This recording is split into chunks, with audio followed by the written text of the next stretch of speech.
Bienvenue au Bulletin des régions, une émission produite grâce à la collaboration des télévisions communautaires autonomes associées à Cogeco. Bonne émission. Alors, qu'est-ce que ça évoque pour vous, le 5-10-15? C'est un espace absolument magnifique. C'était des belles professions dans ce temps-là? J'ai fait 40 ans, madame. Non. Je vois l'homme comme un arbre parce que l'homme prend racine comme l'arbre. Avez-vous l'impression qu'il y a une relève pour ça? Est-ce qu'il y a des gens qui vont pour pas que ça se perde? C'est cette année que ça vaut vraiment la peine de venir au marché public. Ça représente une belle tradition, en fait, qui est un peu un porte-bonheur pour les pêcheurs.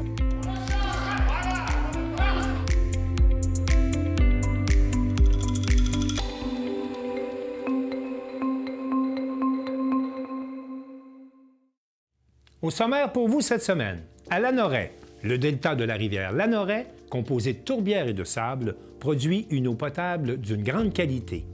À Baie-Saint-Paul, on propose de créer un sentier récréo-touristique menant à Saint-Joseph-de-la-Rive. À Forestville, on récolte le lichen qui alimentera les caribous en captivité. À Saint-Marc-des-Carrières, l'entreprise Flolium rend certaines machines intelligentes. À Amqui, la Société québécoise du cannabis ouvrira un nouveau concept de succursale, un projet pilote adapté pour les plus petits marchés. À Grande-Rivière, le garde-manger récupère et redistribue 3 tonnes d'aliments chaque mois. À Saint-Lazare, l'entreprise Guide Canin entraîne les chiens et leurs maîtres depuis 30 ans. À Black Lake, la Maison des jeunes se transforme en maison hantée pour l'Halloween. Mais pour commencer cette émission, on va se rendre à Percé, où Thierry Haroun de la télévision du Rocher-Percé nous présente le nouveau maire de cette municipalité, M. Daniel Leboeuf. Daniel Leboeuf est désormais le nouveau maire de Percé, élu par une large majorité. L'ex-pharmacien a obtenu 49 % des voix avec 541 votes, devançant son plus proche rival Olivier Lafontaine, qui a récolté 374 votes, suivi par Linton Couture avec 93 votes et Alexandre Vibert-Darèche, 84 votes. Le taux de participation a été de 39 %. En entrevue au sortir des résultats dévoilés à l'Hôtel de Ville, il a d'emblée tenu à remercier les citoyens et son équipe. Il a expliqué sa victoire par son implication dans la collectivité et traité des défis qui l'attendent. Voici l'entretien en question. Alors, félicitations d'abord.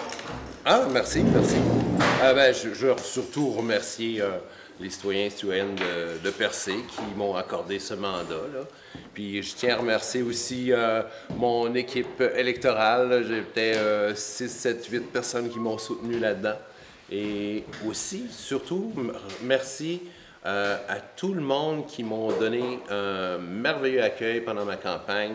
J'ai parlé à des centaines de personnes d'un bout à l'autre de la ville. Puis ça m'a permis d'échanger avec eux autres, leurs idées, leurs préoccupations, leurs aspirations. Puis ça, ça compte plus pour moi. Puis j'ai aussi rencontré des vieilles connaissances, des nouveaux arrivants. Et j'ai rencontré 3 hommes qui se sont donné la peine de mettre de l'avant leurs idées dans ce processus démocratique-là. C'est de même qu'on avance en démocratie. On échange sur les idées. Moi, je suis pas d'accord avec toi. Moi, je suis d'accord avec toi sur ce point-là. Mais là, le monde a choisi moi comme prochain maire de Percé, quand tu vas être proclamé lundi prochain. Qu'est-ce qui fait que les gens ont voté pour vous? Vous ont choisi comme maire? J'ose croire que c'est à cause de mon expérience en action communautaire. J'ai de l'expérience comme conseiller municipal, puis au niveau de divers organismes. Là, j'ai appris à travailler en comité, faire des consensus, faire avancer les choses, plus que mon côté businessman. C'est plus ça que je crois. Percé demeure un défi quand même. Oh, mais ça.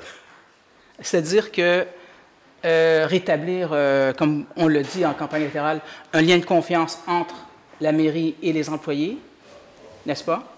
Entre la mairie et les employés, je suis pas mal sûr qu'il y en a beaucoup qui ont voté pour moi, d'abord.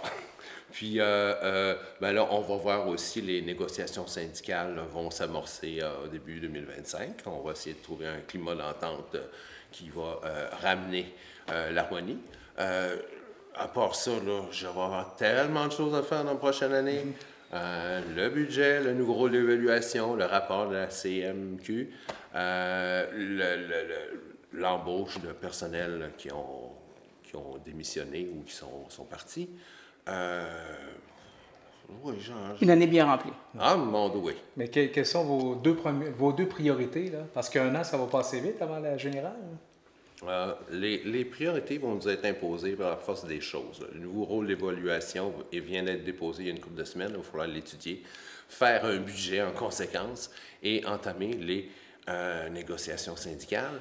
En plus du rapport de la Commission municipale du Québec, la CMQ, qui va être déposé là, au début du mois de novembre, à ce qu'on m'a dit. Fait que c'est 3 gros dossiers. On n'aura pas le choix. Est-ce que vous êtes surpris par l'écart favorable en votre faveur? Est-ce qu'on auriez-vous pensé que ça aurait été plus serré, cette élection-là?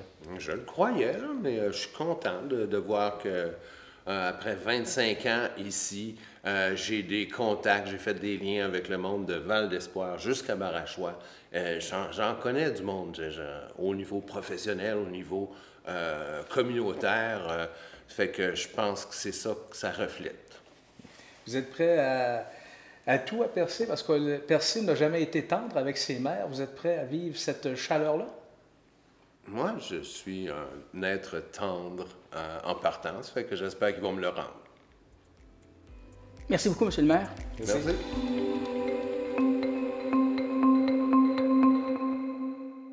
Daniel Yvon de CTRB nous explique que c'est l'action combinée de la tourbière et d'importants bancs de sable qui font que le delta de la rivière Lanoret produit de l'eau potable d'une grande qualité.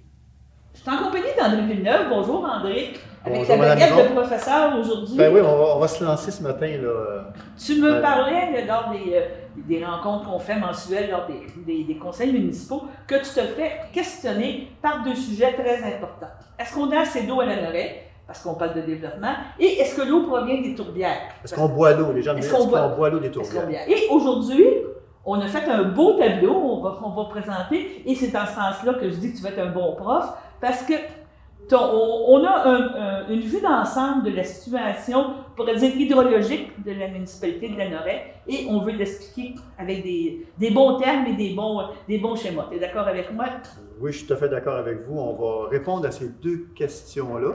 Que diriez-vous si on commençait par la première question? Est-ce qu'on boit l'eau des tourbières à Lanoret? Oui, allons-y. Bon, bien, la réponse, c'est oui et non. Je vous explique pourquoi. D'abord, on ne peut pas boire l'eau des tourbières directement. Il faudrait la traiter quand même beaucoup. Là. Et je tiens à préciser aussi qu'à Lanoret, contrairement à l'ensemble, en tout cas, beaucoup de municipalités sur le long du fleuve, Lanoret ne prend pas son eau potable dans le fleuve. On la prend justement, on va dire si c'est dans les tourbières ou pas, là, mais on la prend donc sur le territoire, sur un coteau de sable en haut, donc à peu près à 1,5 km vers le nord du fleuve. Donc, est-ce qu'on boit l'eau des tourbières? La réponse est oui et non. Pourquoi c'est oui et non? Parce que si on pose la question différemment, c'est oui. Si on la pose comme on vient de la poser, est-ce que c'est de l'eau des tourbières? C'est non. Poser la question différemment, c'est quoi? C'est dire, est-ce qu'on boit l'eau du delta de la tourbière de Lanoret? À cela, la réponse est oui. Pourquoi? Parce que le delta des tourbières de Lanoret, c'est beaucoup plus vaste que seulement les tourbières. Ça comprend et les tourbières, mais aussi les coteaux de sable, ou les bancs de sable, ou les landes de sable, si vous préférez. Donc, on retrouve les puits de la municipalité de Lanoret sur un des nombreux coteaux de sable que comporte le delta de la tourbière de Lanoret. Et évidemment, vous le disiez tantôt, ce coteau de sable-là, il est situé donc dans la municipalité de Lanoret, à peu près à 1,5 km du fleuve Saint-Laurent, à l'est de la municipalité. Et la particularité de ce coteau de sable-là, il est d'abord très grand. Il est aussi sous couvert forestier. On le voit ici, il est sous couvert forestier. Ça, c'est indéniablement un atout incroyable d'être sous couvert forestier. Et là, ce qu'il faut savoir, c'est que vous avez les terres agricoles ici, et puis plus en bas, vous avez le fleuve. Okay? Et donc, ce coteau de sable-là, pas partout, mais en moyenne, il y a à peu près 10 mètres de sable. C'est des dessins que tu as faits ici. Là. Exact. Il y a 10 mètres de sable d'épaisseur, et les puits, là, vous les voyez, ils sont juste avant d'arriver en bordure des terres agricoles, parce qu'ici, il y a un dénivelé. Là. Quand on descend ici, là, on descend de 10 mètres pour arriver aux terres. Sur le 10 mètres de sable, quand on part du fond argileux, sur 6 mètres d'épais, puis on l'a ici. Sur 6 mètres d'épais, là, on a... le sable, il est saturé d'eau. Il est complètement saturé d'eau. Donc, toute cette partie-là, tout ce coteau-là ici, là, puis les puits, il faut savoir que chaque puits correspond à une aire de réalimentation. L'aire de réalimentation des puits, c'est toute la ligne bleue, tout le pourtour ici. Réalimentation, tu veux dire que c'est des eaux de pluie qui tombent et qui vont se déposer dans cette fameuse aire. Exactement, dans les 6 mètres d'épaisseur de sable. Puis à un moment donné, tu n'as pas le choix, il y a de l'argile, donc il reste là. Exact, mais ce n'est pas une masse d'eau qui est stagnante. Parce que cette eau-là, elle finit toujours, au final, par se rendre au fleuve. OK. Il y a une pente descendante, comme on l'indique ici. Exact. Donc, on va revenir à ce dessin-là, justement. Et ce qu'il faut savoir aussi, c'est important parce que là, vous allez voir que pourquoi les tourbières entrent en ligne de compte, c'est qu'ici, c'est ce qu'on appelle la ligne de partage des eaux. C'est-à-dire que, puis là, on arrive au dessin, la ligne de partage des eaux, c'est quoi? C'est-à-dire qu'une goutte d'eau ici, là, elle va avoir le choix. Soit elle va descendre vers le fleuve, soit elle va aller dans les tourbières. Ça va? C'est un peu comme un toit. Hein, c'est la ligne de partage des eaux, c'est un peu comme un toit. Alors ici, vous avez les puits en bordure, juste avant de descendre sur la terre agricole puis se diriger vers le fleuve. Hein, vous avez les puits. En fait, les puits, c'est des pointes. Hein, on appelle ça un puits, mais c'est une série de 10 ou 15 pointes selon les puits en question, selon un des 4 puits. Et cette pointe-là, elle est donc directement entrée dans la nappe de sable jusqu'à temps qu'il y ait de l'eau. Donc, le 6 mètres est ici. Là. On parle de 0 jusqu'à 6 mètres. Ça, c'est saturé d'eau. Autant sur le côté qui s'en va vers le fleuve que sur le côté qui s'en va vers les tourbières. Alors, c'est vraiment là qu'on va puiser les puits. Donc, est-ce qu'on boit l'eau des tourbières? La réponse, c'est non. La réponse, c'est non. On boit l'eau du delta de la tourbière de Lanoret. Et là, juste pour vous dire à quel point c'est assez précis, vous parlez tantôt de science, là, de l'hydrogéologie. C'est que la partie ici, là, toute cette partie-là, ici, là, à la ligne orange, c'est ce qu'on appelle l'aire de protection bactériologique. Oui. C'est-à-dire que, tantôt, je vous disais que cette masse d'eau-là, là, elle bouge. Elle n'est pas stagnante, mais presque, mais elle bouge très, très lentement. Et à partir d'ici, là, une bactérie qui franchit cette ligne-là, là, elle est vivante, admettons, elle franchit cette ligne-là ici, elle descend. Ça lui prend 200 jours. À cause de la vitesse de l'eau, c'est très lent. Ça lui prend 200 jours pour arriver à la tête de puits. Puis la bactérie, après 200 jours, elle est morte. Donc, elle ne vient pas contaminer. Ça, c'est l'aire bactériologique. Et ça, ici, ça, c'est tout protégé par réglementation. Là. Il y a une protection très, très stricte par rapport à ça. Ici, vous avez l'aire virologique. Donc, jusqu'ici, à la ligne violette, on va dire, là, toute cette partie-là, c'est l'aire virologique. Donc, il ne faut pas qu'il y ait de virus dans cette aire-là. Par contre, s'il est là, le virus, puis il traverse, il finit par se rendre ici, ça va lui prendre, lui, 550 jours pour se rendre jusqu'à la tête des puits. Et quand il va arriver, il va être mort. Donc, c'est vraiment une aire de protection bactériologique, virale, et ça, c'est le total ici, c'est l'ensemble de l'aire de réalimentation, donc la neige qui tombe, qui fond au printemps, la pluie qui tombe. Et ça, ces études sont vérifiées, là? Ah, ça, c'est tout... c'est tout le temps contrôlé, là? Absolument. En fait, on a accès en télémétrie directe sur un ordinateur. On a accès exactement à la seconde près, combien les puits pompent d'eau, puis on sait aussi, de façon empirique, sur 10, 15, 20 ans, on sait combien il tombe de pluie, de neige, puis on sait donc la quantité qui est réalimentée par la nature dans ce secteur-là.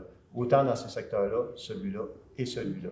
Donc, Parfait. Tout ça est une science. Il y a ce qu'on appelle des piézomètres qui sont installés à des endroits stratégiques pour toujours mesurer la hauteur de la nappe d'eau. Mais on a probablement une des eaux les meilleures au Québec. Pour vrai, là. En tout cas, on n'aurait pas discuté en compétition. Je sais que Amos revendique aussi, là, mais je pense qu'on aurait une belle compétition entre Amos en Abitibi et Lanoret en termes de qualité d'eau. On a une eau exceptionnelle. Puis qui coûte relativement pas cher à produire, pas de traitement, donc pas de produits chimiques, tu ne peux pas dire je suis allergique à ces choses-là. Et d'ailleurs, puis je tiens à le préciser, c'est drôlement important, on est la première municipalité au Québec à avoir obtenu de la Commission de la protection du territoire agricole l'autorisation d'installer des puits, parce qu'on est en zone agricole ici. Oui. On est la première municipalité au Québec. La Commission, à l'époque, quand ils nous ont donné le OK, ils nous ont mis comme exemple à travers tout le Québec. La Commission disait aux autres municipalités, vous voulez installer des puits en zone agricole, faites comme Lanoret. On était un exemple. Et encore aujourd'hui, on est toujours un exemple de la façon dont on s'y est pris pour installer les premiers puits. On va faire comme dans les grandes émissions. À la première question, est-ce qu'on prend des eaux des tourbières? Dans le fond, l'eau ne provient pas des tourbières. Non, c'est dû à l'histoire géologique, donc du delta de la tourbière de Lanoret. Maintenant, la deuxième question. Est-ce qu'on est capable de soutenir, est-ce qu'on est capable de soutenir les projets de construction résidentielle actuels? La réponse est oui. Non seulement on est capable de soutenir ces projets-là.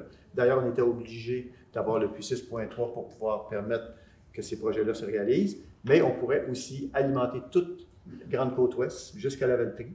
On pourrait alimenter le parc industriel, on pourrait alimenter le rang Saint-François, le rang du Cavreau, le rang Saint-Jean-Baptiste et ce qu'on appelle, nous, le secteur La Roche-Nord. Donc, on pourrait, à la limite, alimenter tout le monde. La capacité, elle est là, elle existe, puis elle est réelle.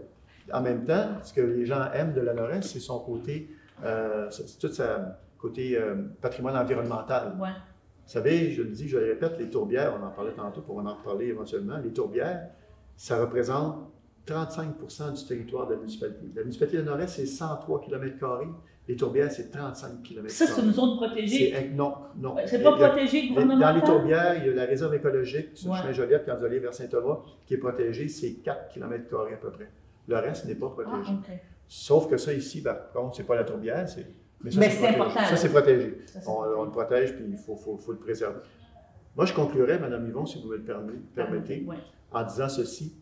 Tant et aussi longtemps qu'on va s'assurer que ces zones-là sont protégées, autant bactériologiques, virologiques, que l'air total de réalimentation des puits, tant et aussi longtemps que ces endroits-là seront protégés, les Norois et la Noroise auront une eau de qualité exceptionnelle. Et deuxième point, tant et aussi longtemps qu'on va respecter la capacité de la nappe, donc à se recharger, versus ce qu'on prend pour alimenter les Noroises et les Norois, tant qu'on va respecter ça, qu'il va y avoir un équilibre, une adéquation, bien, on va être certain que les gens auront toujours de l'eau en quantité suffisante et en qualité. Et donc, c'est important de protéger notre eau, comme on vient de dire, parce que cette qualité-là est exceptionnelle. Exceptionnelle. Je pense que c'est exceptionnel. Ouais. Puis on vient d'en découvrir plein de choses. Vous avez été un très bon professeur. Je ne pense pas qu'on ait rien oublié, là, mais bon, c'est ça. C'est assez fantastique quand même comme façon, comment tout ça est... La nature. Oui, c'est fantastique. Bien, merci beaucoup, monsieur le professeur. Bien, ça m'a fait plaisir.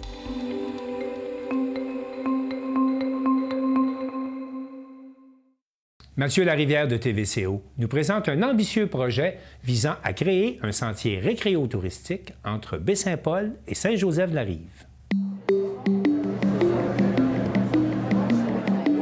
La première consultation publique concernant le sentier de la Rive, qui relierait Baie-Saint-Paul à Saint-Joseph-de-la-Rive au moyen d'une piste multifonctionnelle 4 saisons, s'est récemment tenue à l'aréna municipale de Baie-Saint-Paul. Les promoteurs du projet font appel à la population pour entendre la diversité d'opinions et d'interrogations sur le sujet.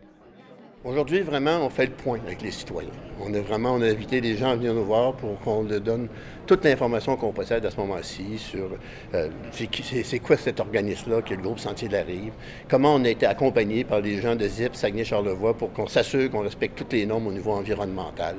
Et on a également l'équipe qui a travaillé sur le tracé, l'équipe de Pierre Harvey et Daniel Auclair.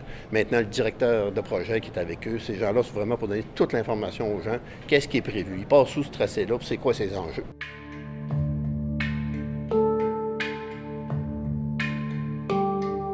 Claude Bellé explique que ce projet récréo-touristique est sur les rails depuis quelques années déjà.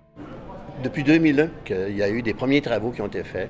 À l'époque, la municipalité des Éboulements qui a fait faire une étude par BPR, le film d'ingénieur, mais après l'étude, c'est tombé là. Il n'y a pas personne qui a repris le projet. En 2009-2010, il y a un nouveau groupe de citoyens qui, eux, ont fait un bout beaucoup plus important. Là, associé avec la MRC, ils ont fait un premier tracé avec Pierre Harvey.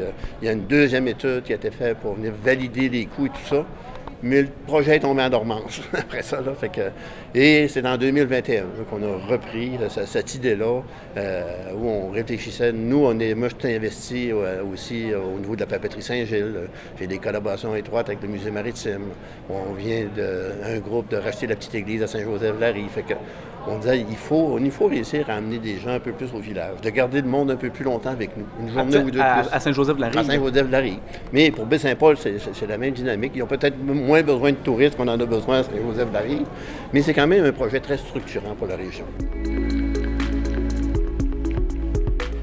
Selon le président du conseil d'administration, les retombées sociales et économiques associées au Sentier de la Rive seraient significatives.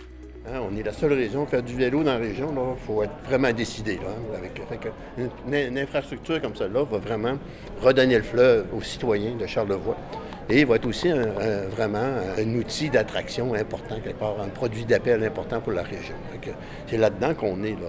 C'est comme ça qu'on a porté ce projet-là, qu'on a sondé au niveau politique. Il y a un grand intérêt, quelque part, à se mobiliser et à nous soutenir là-dedans. Sans prendre position sur le projet, le comité ZIP Saguenay-Charlevoix a joué un rôle pour déterminer les risques environnementaux liés à la mise sur pied du sentier. Le mandat, en fait, a été assez simple.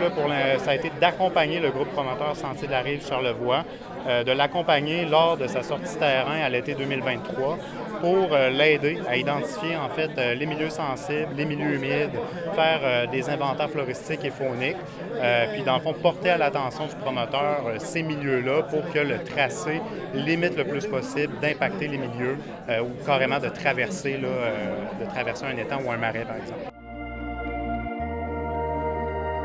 L'organisme environnemental a émis des commentaires suite à son évaluation préliminaire du projet. À ce stade-ci, nous, c'est sûr qu'on a déconseillé ou recommandé d'éviter les aménagements dans le fleuve, donc sur les berges du fleuve. Pour nous, c'est une priorité parce que ça fait partie de notre mission de protéger ces milieux-là. De passer dans les milieux humides aussi, pour nous, ça a été c'est une sensibilité, une préoccupation qu'on a fait valoir énormément. Puis de respecter la biodiversité et la faune aussi qui était en place. Mais c'est sûr que parallèlement à ça, notre préoccupation, ou en tout cas notre intérêt, c'est qu'il y ait un accès au fleuve. Parce qu'on est en faveur, évidemment, que les citoyens, les riverains puissent profiter du patrimoine naturel du Saint-Laurent. Donc, c'est un peu tout ça qu'on essaie de conjuguer dans notre travail. M. Bellé soutient que les enjeux ciblés par le comité ZIP seront pleinement considérés lors de la construction des différentes infrastructures. Au moment où on se parle, on respecte l'ensemble des recommandations qui nous ont été faites par ZIP. On est vraiment là-dedans. Si on devait arriver à faire des modifications pour X raisons, on devra reconsulter quelque part les gens de l'environnement. Mais en même temps, là, on va, même si on a eu les avis de ZIP Saguenay-Lac-Saint-Jean, on va avoir au printemps, on va devoir faire une expertise en environnement. Une firme externe qui vient faire des mesures au printemps, qui va venir refaire des mesures à l'automne et qui va faire des rapports de caractérisation de tout notre tracé. C'est quoi les plantes, c'est quoi les animaux, c'est quoi le autour, puis est-ce qu'on s'assure que le tracé respecte tout ça? Fait que là, même si ZIP Saguenay nous a accompagnés là-dedans, il y aura quand même cette expertise-là qui va se faire au printemps puis à l'automne prochain. Plusieurs citoyens présents à l'événement public se sont montrés enthousiasmés par le développement du projet littoral. Bien, c'est certain que c'est un projet qu'on entend qui est dans les cartons depuis un bon moment, puis on aimerait ça voir ça arriver. Je pense que ça peut avoir des retombées. C'est sûr qu'on va perdre des coins cachés qu'on aime garder secrets, mais bon, on va partager ça avec tout le monde. Donc, vous avez une opinion favorable sur le projet? Oui, je pense que ça peut valoir la peine d'ouvrir ce sentier-là, puis ça va être sûrement un premier jet d'un projet encore plus grand. Pourquoi pas? On a également récolté le témoignage de citoyens et de citoyennes qui souhaitaient garder l'anonymat et qui ne souhaitaient pas s'adresser devant la caméra. Ces personnes ont exprimé des craintes et des interrogations face au projet en ce qui concerne, par exemple, l'accès au fleuve. Ces propriétaires se demandaient s'ils allaient devoir faire face à des obstacles pour conserver cet accès. Une autre dame a également émis des questionnements quant à la déforestation potentielle qui pourrait avoir lieu sur le bord du fleuve Saint-Laurent pour aménager cette piste multifonctionnelle. Ces citoyens ne s'opposent pas formellement au projet. Ils repartent cependant des consultations citoyennes avec des questions à répondre. Il y a des citoyens qui viennent nous voir et qui expriment un inconfort grand par rapport au tracé tel qu'il est là, qui voient pour la première fois, pourtant on en avait déjà diffusé certains éléments, là, mais pour eux aujourd'hui, pour certains, ils nous disent qu'ils sont sous le choc. On va prendre le temps quelque part d'accueillir ces gens-là, on va prendre le temps de les rencontrer, de prendre le temps d'expliquer, puis voir à partir de là, puis il n'est pas question de faire la déforestation, là, au contraire, on est vraiment dans une perspective de protéger cet environnement-là. Fait qu'on va prendre le temps. Mais je te dirais que la grande majorité des gens qu'on a vus aujourd'hui sont d'accord, ont hâte, sont très contents, ils ont très hâte de pouvoir embarquer rouler sur cette piste-là. Mais il y en a certains, quelque part, qui trouvent que ça passe proche de chez eux. C'est quoi les mesures d'atténuation qu'on peut mettre en place et tout ça? C'est ce qu'il va falloir faire. C'est pour ça qu'on fait cette consultation-là. On veut recevoir, quelque part, on veut que ces gens-là viennent nous parler et qu'on puisse se mobiliser à partir de là. M. Bellé plaide également que les accès riverains pour les citoyens vivant en bordure du fleuve seront maintenus. On a prévu, quelque part, que ces accès-là allaient être protégés. Fait qu'il n'est pas question, on ne peut pas enclaver et faire en sorte que ces gens-là qui ont un terrain à l'extérieur du côté sud de la voie ferrée, c'est prévu qu'on allait prévoir quelque part des accès à ce niveau-là. Suite aux consultations publiques, le bureau de projet du Sentier de la Rive évaluera les données recueillies. La facture totale de la piste multifonctionnelle est présentement estimée à 27 millions de dollars. Le Sentier de la Rive devrait être inauguré au cours de l'année 2027.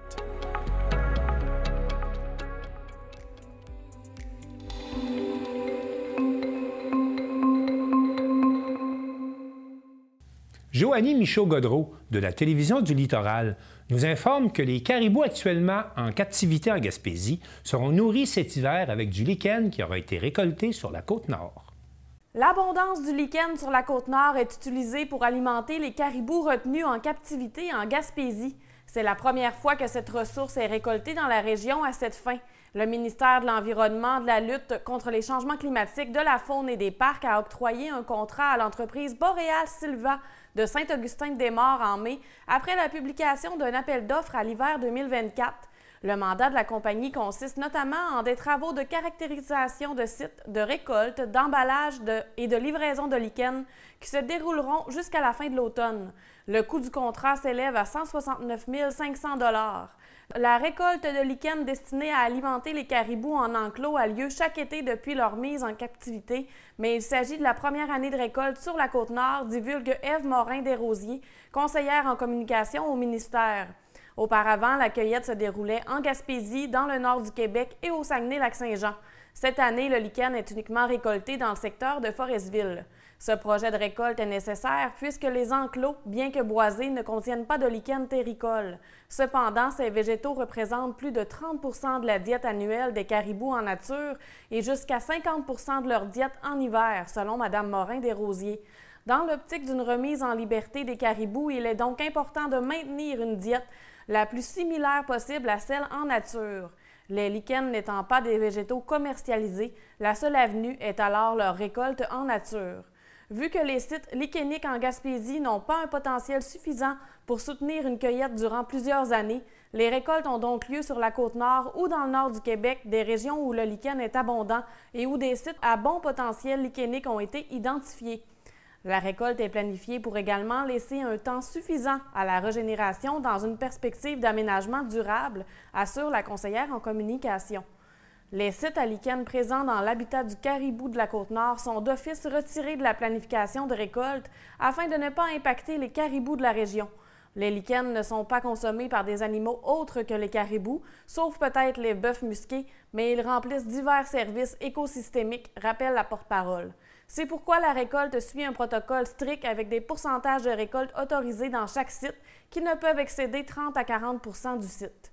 D'ailleurs, les endroits de récolte ne sont pas choisis au hasard, ils sont pré-identifiés par une analyse cartographique et validés sur le terrain par l'entreprise ayant obtenu le contrat.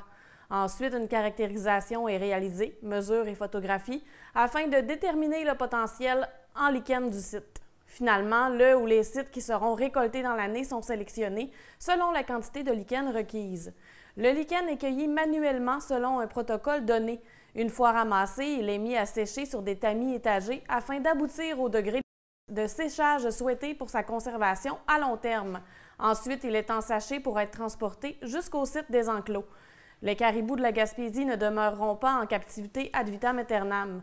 La mise en enclos est une mesure temporaire destinée à la protection des populations isolées de caribous en situation de grande précarité.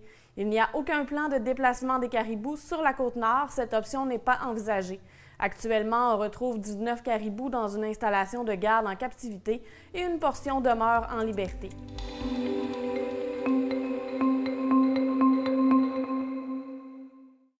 Danique Julien de CGSR nous présente deux entrepreneurs de la région de Portneuf qui ont créé une entreprise qui s'appelle Flolium et qui vise à rendre certaines machines intelligentes. C'est en 2021 que l'aventure Flolium a commencé pour deux informaticiens originaires de Saint-Raymond-de-Portneuf. Les entrepreneurs Jérémy Paquette et Julien Saintonge ont fait leur premier pas au sein de la compagnie Produits forestiers R. Perron de Saint-Marc-des-Carrières. Leur produit, un programme d'objectifs de production polyvalent et simple à utiliser. Voici le vice-président, Julien Saint-Onge.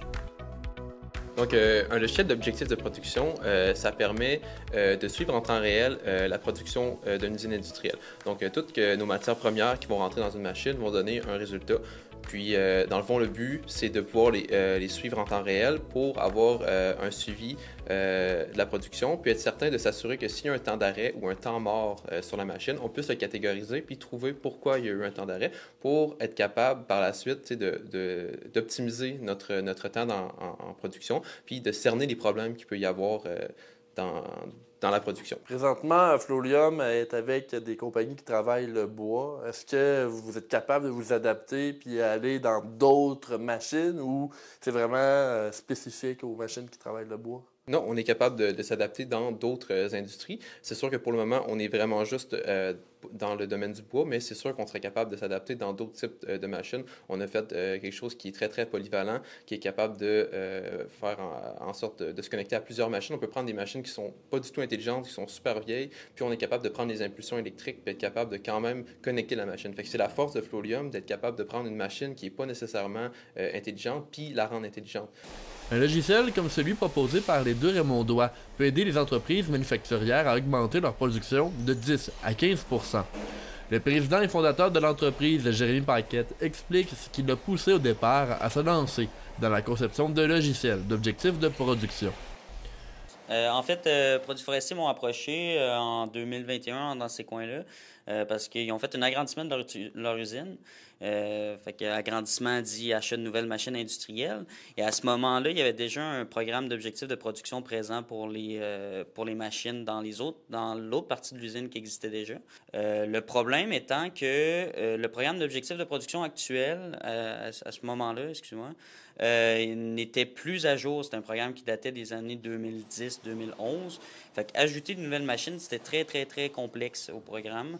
Alors, ils m'ont approché pour tout simplement créer un programme sur mesure avec eux pour ajouter les machines des nouvelles agrandissements avec des ajouts de plus comme avoir accès à leur production à distance, peu importe où est-ce qu'ils sont.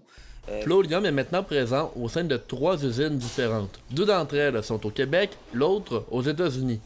Les propriétaires de ces entreprises peuvent avoir accès aux données de rendement de leurs machines n'importe où et n'importe quand. Donc, pour commencer, ici, on a la page d'accueil de Floleum quand on est connecté sur la plateforme. Donc, ce qu'on peut voir, dans le fond, actuellement, c'est l'usine 3. Dans le fond, c'est qu'on est dans une usine où il y a 3 grandes usines.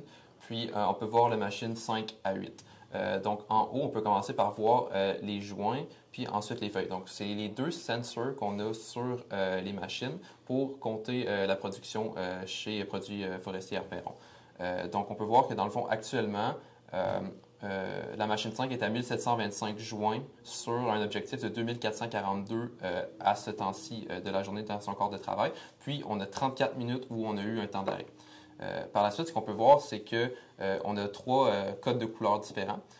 Dans le fond, en fonction du pourcentage d'objectifs qu'on a atteint, on va avoir un code de couleur qui va être mis en place. Fait qu'on a du rouge, ça peut être quelque chose qui peut être configuré par l'entrepreneur. On a du rouge, du jaune et du vert. Là, rapidement, on a vu que la machine est tombée en gris. Ça veut dire que la machine était tombée en temps d'arrêt. Fait que la machine était tombée en temps d'arrêt. Fait que le compteur ici a augmenté. Fait qu'à toutes les fois qu'on a comme ici, on peut le voir ici, on voit que le compteur est en train de monter. Donc, ça veut dire que la machine ne produit plus actuellement. Il y a eu soit ça peut être un bris mécanique, ça peut être un problème personnel ou autre. Fait qu'on peut voir on peut le voir en temps réel que la machine est en temps d'arrêt. Puis là, on a un compteur qui va nous dire depuis combien de temps dans notre corps de travail la machine était en temps d'arrêt. Toujours dans l'optique de demeurer simple et efficace, les boîtiers de Floleum peuvent être installés sur n'importe quel type de machine. L'élaboration de ces capteurs a bien été complexe, au dire du président. Mais le nerf de la guerre de Floleum, quand j'ai commencé vraiment à travailler sur le matériel, les contrôleurs qu'on appelle, qui est le cerveau de Floleum, un contrôleur, c'est ce qu'on connecte à nos machines pour récupérer les capteurs, les informations des machines. Bien, c'est commencé ici, en fait, dans cet agrandissement-là, où est-ce qu'on travaillait le soir, ici, en train d'essayer de comprendre comment les machines fonctionnaient, à les connecter, etc. Donc on a passé plusieurs heures vraiment ici à essayer puis à brancher sur les machines, essayer on apportait du nouveau hardware, des nouvelles technologies qu'on commandait, puis on essayait de se connecter, de se brancher, puis on faisait juste des tests avec des ordinateurs jusqu'à temps qu'on ait un certain semblant de résultat. À un certain point, on s'est dit, OK, bon, ça c'est la bonne. Après ça, on poussait l'idée, puis on continuait à développer pour créer un produit qui était final, pour être capable d'avoir quelque chose qui est aussi bien maintenant. En fait, elle vient directement se connecter sur ce qu'on a de besoin sur la machine, puis c'est le cerveau, en fait, de Flowium. Okay. Sans ça, on n'est pas capable d'avoir les données de vos machines. Donc, vous installez ça directement aux machines, puis c'est là que vous êtes capable d'avoir les données. Oui, exact. En fonction de qu'est-ce qui est utile pour les entrepreneurs, les dirigeants de l'entreprise, les contremaîtres, etc. Puis on vient chercher les informations utiles. Je sais que Julien, tantôt, mentionnait des joints, des feuilles, ça peut être compliqué à comprendre. Mais justement, on a un bon exemple juste ici. Ça, c'est une feuille, c'est ce qui sort de la machine. Fait qu'on vient compter chaque feuille qui sort de la machine. Puis en avant de la machine, il y a des joints qu'on appelle, qui est en fait le produit entrant. Les deux partenaires souhaitent maintenant collaborer avec davantage de PME désireuses de mieux contrôler leur débit de production. Leur solution simple ne demande pas beaucoup de maintenance et fonctionne toute seule. C'était Danick Julien pour CJSR.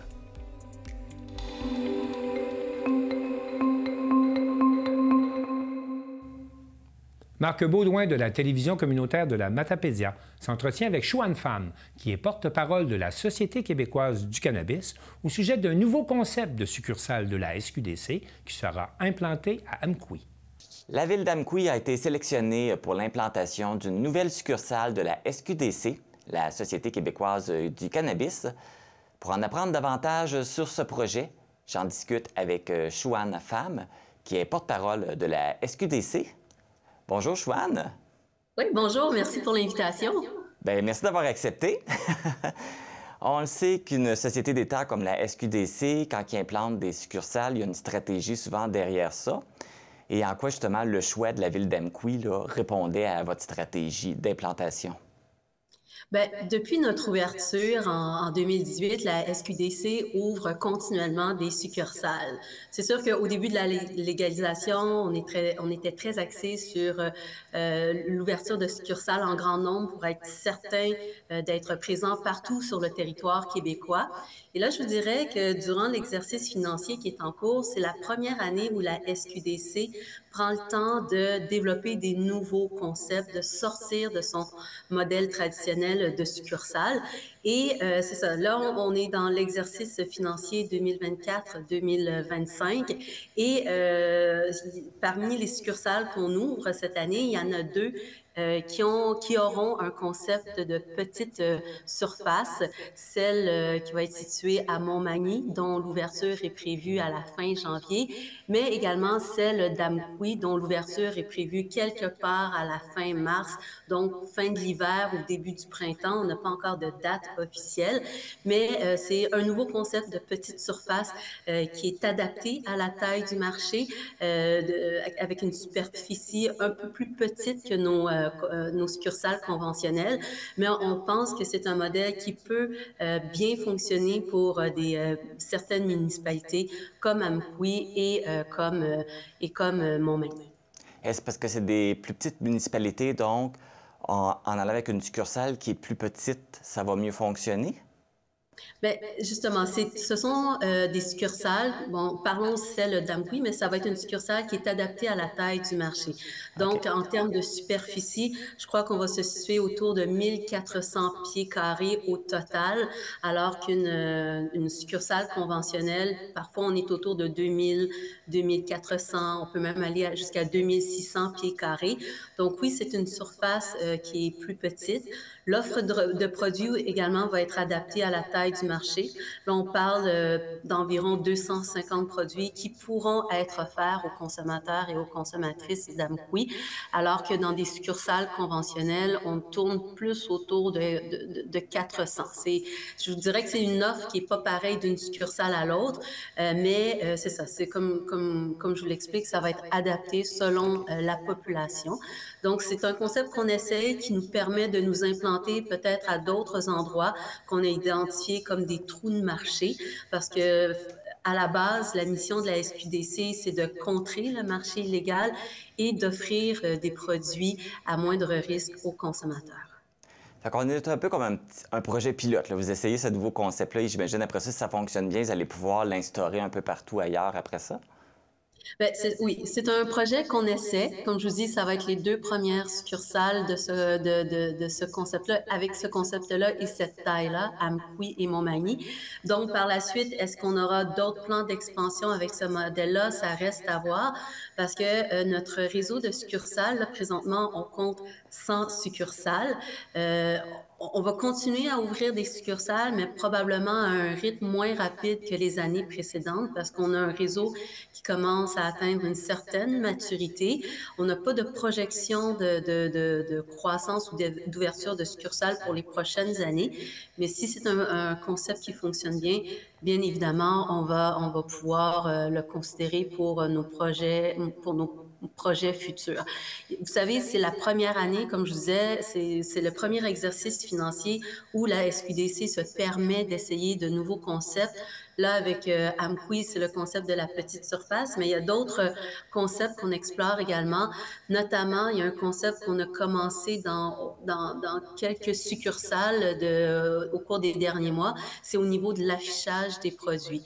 Si vous êtes déjà rentré dans une SQDC, présentement, la grande majorité de nos succursales, on affiche nos produits selon le type d'espèce. Donc, est-ce que vous cherchez un produit plus de type sativa, plus de type indica, plus de type hybride? Alors que maintenant, les consommateurs québécoises et les consommatrices québécoises sont beaucoup plus au courant de ce qu'ils cherchent.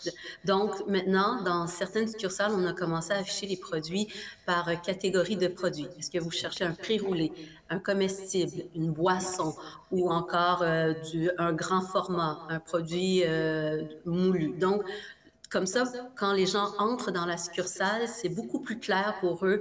C'est tel produit que je veux, c'est telle chose que je recherche. Donc, ça facilite l'expérience du client en magasin et c'est beaucoup plus facile pour la clientèle de s'y retrouver quand elle entre dans notre succursale. Justement, si on se ramasse avec une succursale un peu plus petite en superficie, est-ce qu'on va retrouver tous les mêmes produits quand même et les mêmes services? Bien, il y a tous les mêmes services. C'est sûr qu'il n'y aura pas en magasin, je parle bien en magasin, il n'y aura pas tous les produits disponibles. Puis, c'est une réalité qui est vraie dans toutes les succursales de la SQDC. Même à Montréal même, la succursale au point A versus la succursale au point B n'aura pas la même offre de produits. C'est pratiquement impossible pour n'importe quelle succursale d'avoir l'inventaire du catalogue de la SQDC. Même que, au total, en moyenne, en succursale, on en offre environ 400, mais si vous allez sur notre site web, il y a une offre de produits qui est beaucoup plus grande. On tourne autour de 800 produits si les gens préfèrent magasiner en ligne. Donc, en succursale, c'est sûr qu'il n'y aura pas tous les produits, mais pour la population d'Amqui, même s'il n'y a pas encore de succursale à Amqui, c'est toujours possible de commander sur le site de la SQDC. Il y a différents types de livraisons. Probablement que, là, j'ai pas les fins détails à portée de main, mais probablement que pour le Bas-Saint-Laurent, c'est une livraison potentiellement avec Poste Canada avec 1 à 5 jours ouvrables. Là, je vous dis des chiffres ronds, là, sous réserve, mais je vous dis que les produits demeurent quand même, l'ensemble du catalogue demeure accessible à tous les Québécois. Parfait, merci. Pour toute information concernant le cannabis, les produits, les succursales, vous pouvez consulter le site Internet de la SQDC à l'adresse sqdc.ca/fr-ca et la page Facebook Société québécoise du cannabis.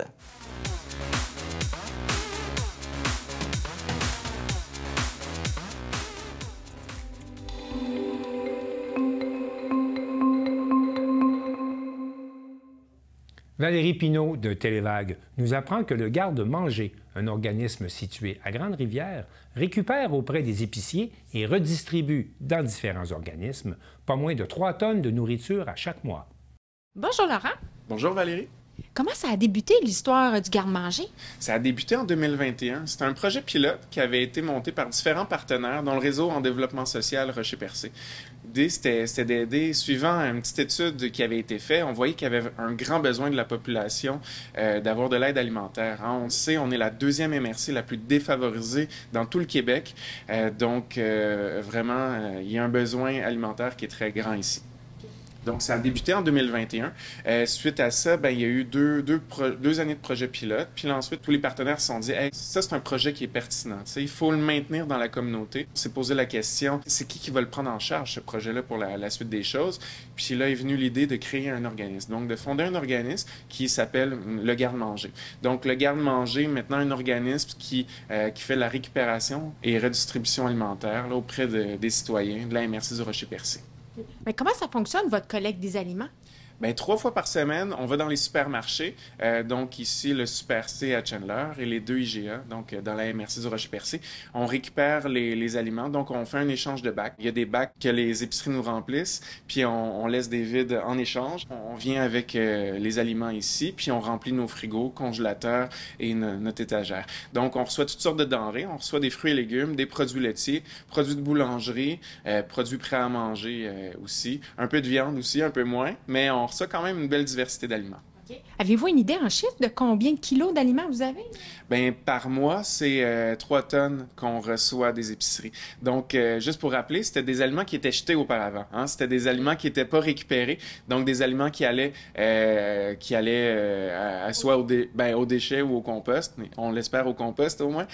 Donc, maintenant, ben, c'est ça, ça permet de détourner ces aliments-là d'une fin de vie pas très heureuse pour les redistribuer dans la communauté. Donc, tous des aliments qui sont encore bons. Si on les passe ici, c'est qu'ils sont encore consommables. Donc ça vient lutter contre le gaspillage alimentaire d'un côté, mais surtout aider contre la précarité alimentaire. Donc, aider les gens qui ont plus de difficultés à s'alimenter. Puis les aliments que vous recevez, est-ce que vous en faites la transformation aussi? Oui, on a une petite cuisine ici où est-ce qu'on fait la transformation. Donc, on va produire les plats givrés, donc les plats congelés qui sont vendus au Centre d'action bénévole. Donc, c'est notre principal mandat en cuisine. Donc, on fait environ 60-70 plats par semaine, donc des repas congelés, des repas nutritifs qui sont vendus au prix de 5 $ au Centre d'action bénévole. Nous, on fonctionne par un système de référencement avec des coupons. Donc, les coupons, ils sont donnés par des organismes partenaires. Là, on a plusieurs organismes partenaires. On en a environ 15 sur le territoire. Il y a le CLSC à Chandler.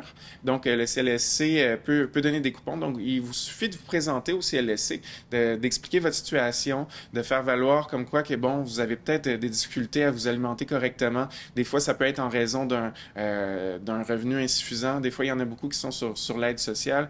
Donc, des fois, les revenus ne suffisent pas tellement aux besoins. Hein. On sait, l'aide sociale, ça permet de payer le loyer, mais rendu à la nourriture, des fois, non, il reste plus grand-chose. Donc, il y en a beaucoup qui sont sur l'aide sociale, que ça leur permet finalement de manger sainement, donc d'avoir accès à des aliments diversifiés en venant ici. Tous les organismes, en fait, avec qui on fait affaire, bien, sont sur notre site web. Donc, si vous allez sur notre site web, vous allez voir tous les organismes, vous allez voir s'il y en a un qui serait plus approprié à votre situation. Puis, si vous ne savez pas quel organisme peut faire, bien, une bonne porte d'entrée, c'est le CLSC à Chandler. Combien de dépannages vous faites par semaine? C'est environ une trentaine de dépannages qu'on fait par semaine. Des fois un peu plus, ça varie. Des fois selon la saison. Donc des fois l'été, il y en a un petit peu moins aussi. Là, ces temps-ci, ça revient un peu plus en force là, à cet automne. Donc on a un petit peu plus de dépannages, mais en moyenne à l'année, c'est une trentaine par semaine. Est-ce qu'on pourrait avoir une idée de qu'est-ce que ça comprend, un dépannage alimentaire? Un dépannage, ben en fait, c'est un panier. Donc, les gens, ils viennent ici avec leur sac réutilisable. Donc, un sac d'épicerie, par exemple, réutilisable. S'ils sont une personne à la maison, ben ça va être l'équivalent d'un sac. Ce à quoi ils vont avoir droit. S'ils sont 2 adultes, ben 2 sacs. S'ils ont des enfants, bon, on comprend le principe. Mm-hmm. Donc, plus ils sont nombreux, ben plus ils vont avoir droit de repartir avec une bonne quantité d'aliments. Vraiment, ils vont choisir qu'est-ce qu'ils veulent avoir dans leur panier. S'ils consomment beaucoup de fruits et légumes à la maison, ben ils vont pouvoir en prendre plus. Donc, ils vont pouvoir prendre des produits laitiers, des fruits et légumes, des produits de boulangerie. Bref, il faut que ça convienne aussi à leur goût. Hein. Donc, on leur impose pas un panier. comme d'autres organismes le font. Nous c'est vraiment, là, on laisse l'usager remplir son sac. L'idée, c'est de partager, d'en laisser pour un peu tout le monde aussi. Donc, si on voit qu'il y a un petit peu moins de denrées, qu'il reste 3 brocolis, bien, on invite les gens à pas prendre les 3 brocolis. Donc, à en prendre un peut-être, puis laisser. Donc, l'idée, c'est de partager. Donc, les denrées qu'on reçoit, c'est limité. Aussi, on ne sait jamais qu'est-ce qu'on va avoir. Il y a des semaines qu'on reçoit un petit peu moins d'aliments. Donc, on demande aux usagers de partager le plus possible. Est-ce que la population peut vous apporter de la nourriture directement ici au garde-manger? Oui, certainement. Donc, ça peut être, par exemple, des surplus de jardin. Donc, si les gens ont... Là, c'est l'automne, hein, donc si les gens ont trop de tomates, leur potager a produit trop de tomates ou beaucoup de carottes, bien, on peut les recevoir ici au garde-manger, puis on va les distribuer dans la population. C'est le temps de la chasse aussi, là, ces jours-ci. Ils peuvent nous donner la viande qu'il y avait trop dans leur congélateur de l'an dernier, qui n'ont pas passé cette année. Parlez-moi donc de votre partenaire qui vous apporte du canage endommagé. Oui, bien c'est Stéricycle, en fait. C'est une entreprise qui fait le tour de tous les supermarchés de la Gaspésie, donc qui amène à toutes les banques alimentaires, donc toutes les boîtes de conserve qui sont bosselées, mais qui sont encore consommables. Une boîte de conserve, si elle est bosselée, ça pose aucun problème pour la santé. Seul problème qu'une boîte de conserve peut avoir, c'est si elle est gonflée. Donc là, on voit qu'il y a un problème, mais si elle est juste bosselée, il n'y a aucun problème. Mais ils ne peuvent pas la vendre en supermarché. Donc, c'est pour ça qu'on récupère les boîtes de conserve. Puis, on reçoit ça à peu près aux 4 ou 5 semaines. Puis, ça fait vraiment le bonheur. Habituellement, en 3-4 jours, il ne nous reste plus grand-chose. On en a tous des mauvaises passes dans la vie. C'est normal aussi. On est là pour vous aider. Donc, si vous avez vraiment des moments plus difficiles, où est-ce que vraiment vous êtes de retour aux études, vous changez d'emploi, vous venez de vous séparer, toutes sortes de situations peuvent justifier le fait de venir ici, donc à la Banque alimentaire, pour avoir droit à un panier. Donc, il ne faut pas vous gêner à venir ici. Tout le monde est bienvenu, puis on est là pour ça. Bien, merci. Ça fait plaisir.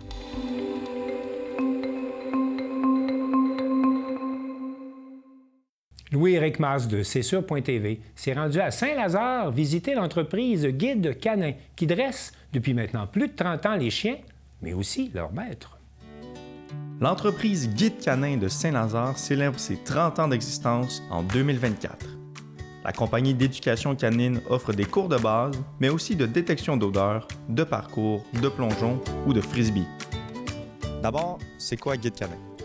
Guide Canin, c'est une école d'entraînement qui offre différents services au niveau des chiens et de leurs humains. Fait que dans le fond, on se spécialise dans les activités pour faire en sorte que les chiens et les humains aient des choses à faire. Donc, ça peut commencer de l'éducation de base jusqu'à plein de sports. Dans le fond, on commence avec l'éducation de base. Les gens s'inscrivent parce qu'ils ont des problèmes ou ils ont des choses à régler ou ils veulent exposer leur bébé chien. Puis ensuite, ben ils se découvrent, dans le fond, un paquet d'activités à faire avec leur chien. Puis ça devient un hobby, puis ça devient éventuellement une passion, ce qu'on voudrait. Finalement, avoir un chien, c'est pas juste avoir un chien, c'est on peut organiser nos hobbies, nos passe-temps autour des chiens, organiser nos vacances. Aussi, on est dans le temps des vacances avec notre membre de la famille à 4 pattes, finalement. L'entreprise comporte 3 terrains de jeu, 2 salles d'éducation, un sentier de randonnée et plein d'autres infrastructures comme une piscine intérieure, une garderie de 60 places, et leur propre salon de toilettage. Puis j'ai monté ma compagnie en commençant à offrir des services de consultation pour acheter un chien, puis ensuite de consultation avec un chiot que les gens venaient d'acquérir. Puis finalement, ça s'est transformé en, ben ces clients-là, ils voulaient plus, fait qu'on a offert plus. Il y a beaucoup d'options pour les gens dans toutes les régions du Québec, mais un gros centre comme ça, la vision qu'on avait d'offrir ce centre-là, donc c'est pas mal unique au Québec, au Canada, puis probablement aussi dans le Nord-Amérique, là, au niveau de la grosseur puis de la clientèle servie. Avec plus de 600 chiens par semaine à éduquer, Guide Canin peut se vanter d'avoir plusieurs de leurs anciens élèves à 4 pattes qui ont remporté de prestigieux prix aux championnats nationaux et même mondiaux.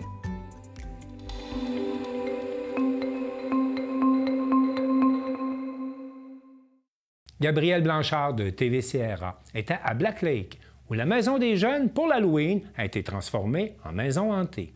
Bonsoir à tous, on se retrouve aujourd'hui en ce vendredi 1er novembre à l'occasion d'une maison hantée organisée par la Maison des Jeunes de Thetford. On est ici à Black Lake, donc Raphaël et moi nous allons vous emmener dans les coulisses de la maison hantée, voir un peu ce qui s'y trame, les comédiens, l'organisatrice, et on va essayer de vous filer un petit peu les chocottes. Alors, présentement je me retrouve avec... Cindy Boivin-Lefebvre. Donc Cindy, on m'a dit que c'était toi qui étais à l'origine de cette maison hantée ici à la Maison des Jeunes de Thetford. Est-ce que tu pourrais m'expliquer comment t'es venue l'idée de créer cette maison hantée? Oui, dans le fond, au début, c'était juste supposé d'être le party, dans le fond, d'Halloween. Puis avec l'aide de ma collègue Audrey, on s'est dit, pourquoi qu'on fait pas une petite maison hantée? Notre maison hantée a pris un peu plus d'ampleur. On a eu beaucoup de bénévoles pour nous aider à construire. Fait qu'on s'est dit, let's go, maison hantée. On voulait en faire une l'an dernier, mais le temps et le délai étaient beaucoup trop courts. Mais là, on s'est donné, puis c'est ça. Là, on voulait offrir ça à la population de Black Lake, parce que c'est ça, Black Lake, il y a moins d'activités un peu. Fait que je pense que c'est réussi. Et c'est ce que j'allais te demander du coup. Est-ce qu'au vu de l'afflux des personnes qui sont venues, est-ce que tu as eu des bons retours? Est-ce que tu estimes que la maison hantée de cette année est un succès? Oui, effectivement, là, pour notre première édition, j'ai calculé le vendredi et samedi dernier, on était rendu en haut de 1000 visiteurs qui ont été entre nos murs. Fait que oui, je pense que ça a été vraiment là, une réussite. Puis l'année prochaine, on a l'intention d'en faire une encore plus grosse. Là, ouais. Est-ce que tu peux nous teaser un peu ce qu'il va y avoir l'année prochaine, un petit peu d'informations croustillantes? C'est sûr qu'il y a des sections qu'on veut encore utiliser parce que ça a été le winner vraiment beaucoup. Mais tu sais, on a déjà pensé à une section un peu sorcière avec un méga gros chaudron, en tout cas des petits trucs comme ça là. Fait que, mais tu sais, ça va être encore dans le même principe, là, très effrayant. On veut s'en aller dans le effrayant. On veut, oui, tu sais, que ça soit adapté pour les jeunes enfants, avec des mots d'alerte, mais on veut aller chercher, là, c'est ça, donner des frissons, puis tu sais, que le monde reste sur ses aguets, là, pendant qu'il parcourt, ouais. Et pour terminer, est-ce que tu pourrais donner un conseil à nos téléspectateurs? Qu'est-ce que tu pourrais leur dire pour ceux qui aimeraient intégrer la Maison des Jeunes en tant que bénévole et venir en aide aux jeunes en situation compliquée? Tu sais, pour être bénévole, dans le fond, vous avez juste à nous contacter, là, sans problème. T'sais, on a tout le temps besoin de bénévoles. Si vous voulez, pour travailler à la Maison des Jeunes, c'est 18 ans et plus. En situation de crise, c'est sûr que on est toujours là, aux besoins pour eux, là, fait que... T'sais, on est tout le temps... nous, on a le messenger de la Maison des Jeunes, on l'a sur notre cellulaire, fait qu'on reçoit les messages, les appels en tout temps. Fait que, c'est vraiment pour une bonne cause, puis on veut montrer aux jeunes d'être présents dans la communauté et d'offrir à son prochain. Fait que c'est ça aussi le but de la Maison hantée puis du party, c'est nos jeunes sont là, sont comédiens, ils se donnent à 100%, ça fait 3 jours. Puis, tu sais, ils font ça pour leur prochain, pour donner, tu sais, une activité. Fait que, ouais, c'est vraiment pour une bonne cause. Puis, gênez-vous pas si vous voulez venir en tant que bénévole dans peu importe l'activité. On en fait. Comme prochainement, on va avoir nos paniers de Noël aussi. On ramasse des dons. On veut faire des paniers de Noël pour les familles défavorisées, mais paniers de Noël gâterie. C'est vraiment, tu sais, des chips, des chocolats, des pizzas, tout ce qu'on ne reçoit pas absolument dans des paniers de Noël normales. Fait que ça va s'en venir, là. Après la maison hantée, on rentre là-dedans, là. Fait que c'est ça. Fait que c'est à peu près ça. Écoute, merci beaucoup. Vous pouvez retrouver toutes les informations de la Maison des Jeunes directement sur Facebook ou via TVCRA. Merci beaucoup, Cindy. Alors, toujours en direct de la Maison des Jeunes de Black Lake, on se retrouve avec... Amadou Ouedraogo. Alors, Amadou, est-ce que tu peux m'expliquer un peu qu'est-ce que tu fais là ce soir? Quel est ton rôle et comment ça se fait que tu sois aussi bien maquillé ce soir? Actuellement, je suis intervenant à la Maison des Jeunes. Donc, on a fait une activité pour les jeunes pour qu'ils se sentent épeurés, parce que c'est Halloween, bien évidemment. Mais franchement, je le fais avec plaisir. Il faut avoir au moins quelque chose qui reflète la Maison des Jeunes, quelque chose pour les jeunes, surtout que c'est l'avenir de notre ville ici. Et donc toi, ça fait combien de temps que tu es intervenant avec la Maison des Jeunes? Comment tu as fait en fait pour devenir intervenant? Parce que nous, on est amis dans la vie, donc je sais que tu es au cégep également. Donc comment tu as fait du coup pour pouvoir être intervenant à la Maison des Jeunes? Actuellement, je suis au cégep en technique d'éducation spécialisée. Ça fait maintenant 2 ans, mais j'ai commencé à la Maison des Jeunes il y a 9 mois. Donc c'est au fil du temps, je suis entré plus dans le pot, on va dire ça comme ça. Dans le bain. Et est-ce que tu dirais du coup que ton expérience à la Maison des Jeunes t'aide énormément dans ta technique technique d'éducation spécialisée? Bien évidemment. C'est toutes les notions qu'on apprend au cégep, c'est ce qu'on reflète dans la Maison des Jeunes. Donc c'est sûr que ça nous aide à mieux développer et avoir une certaine expérience plus tard. Et du coup là, ce soir, c'est quoi un petit peu tes plans là? Est-ce que tu as d'autres cadavres à découper ou est-ce que tu vas vaguer à d'autres occupations? Actuellement, j'ai juste ma femme qui m'attend sur ma table, mais elle est semi-morte, pas encore morte. Donc ça va bien aller. Super, merci beaucoup Amadou, bonne soirée.